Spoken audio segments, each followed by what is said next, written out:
Hi everybody and welcome back. It's Jason, and today we're going to continue our little series on taking pictures and getting off auto and looking at things like exposure and some of the settings in your camera. Today we're going to talk about the histogram.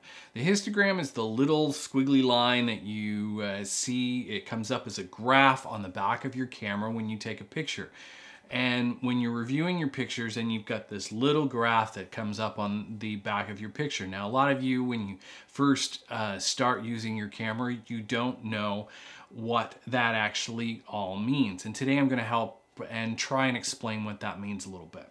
Now, this goes along with the other videos that I've done in the exposure series, talking about the exposure triangle, and you can check out those up here. I'll link to the first video in that playlist up there, and I will also link it down below. Now, the histogram, what is it? Basically what it is it's the graphical representation of the tonal values in your image. Now, what that means is the amount of tones of a particular brightness in an image from black to white. Now, some will say that the perfect histogram is shaped like a mountain. It goes from one side and arcs up and comes down on the other side. Now, one side is 100% black. The other side is 100% white. Your histogram represents different values, as I've said. So on one side, you start at the pure blacks. This is the far left, and basically that means there's no detail. There's nothing you're going to pull out of that image on that side. It's 100% black, and there's nothing else there. On the very opposite side is white. It's pure white. You'll hear some people say you've blown out a particular part of an image. What that means is there's literally no detail there. It's 100% white, and that's it. In between, going from the black to the white, if you move to the right somewhat, you're going to come into the shadow area of the histogram. Moving beyond that, you're going to move into the obvious part, which is the midtones of the histogram. Just above the midtones will be the highlights. That'll be the things that are the brightest parts of your images. And then you get into the pure whites where you have no detail. Now, some histograms you will see, they're not all going to be perfect. They're going to balance out all over the place depending on what's in your image. You will hear people say that you've blown out particular parts of your image. That means that, say for example, you've got a window behind a person and it's completely white. You've blown that out.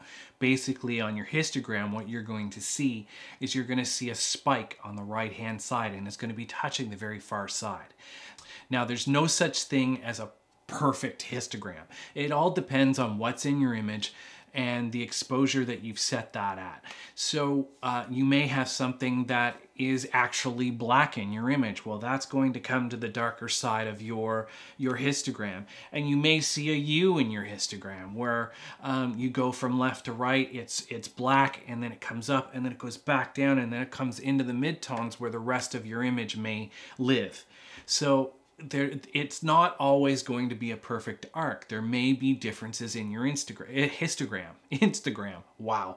Can you tell I say Instagram too much? It's going to reflect differently in your histogram.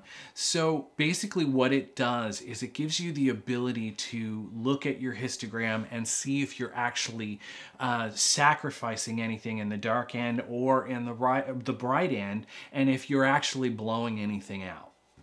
Now, looking at your histogram, if you see it mostly to the left or mostly to the right, that's not necessarily wrong either. It may be that if it's all to the left and you've just got a few midtones and it's spiked up in the shadow area, well, you might be taking a night shot.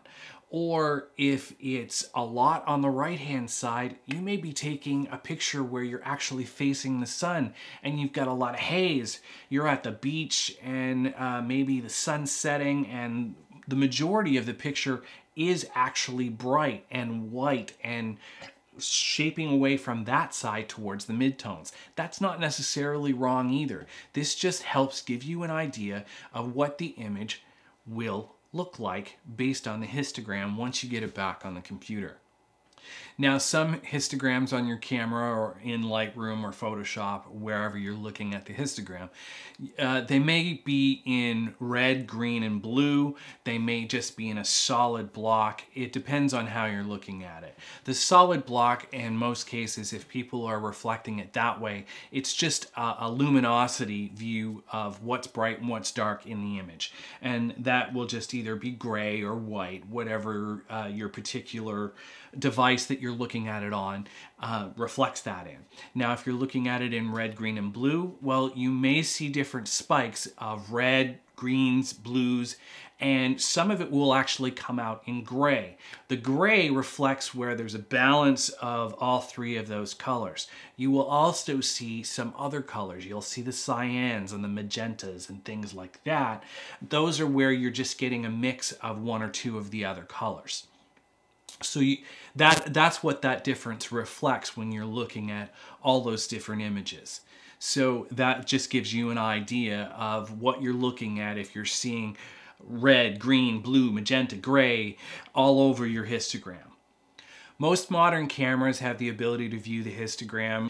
On my Nikon, for example, I have to go back into the playback option to view the picture, and then I press up on the toggle wheel on the side, and it shows me all of the information for that particular image, including the histogram. So if I want to check and see if I've blown anything out or something's too dark or whatever, then that's how I would do it. Most cameras will have an option to look at your histogram, and once you bring it onto the computer, whatever software you're using to edit, you'll also be able to view the histogram in its various red, green, blue luminosity just by colors or whatever you like. Now, the histogram's not going to be something that you look at all the time. It's an extra tool that you can use to check and see if you're exposing things properly. And this goes along with the exposure triangle and some of the other videos that I've created recently. You can go back and look at those. I'll link to them up here, down there, wherever the places may be in the video. And you can check out the other videos in this series that I've done on exposure and taking pictures. I thank you for being here today, and I will see you again next time.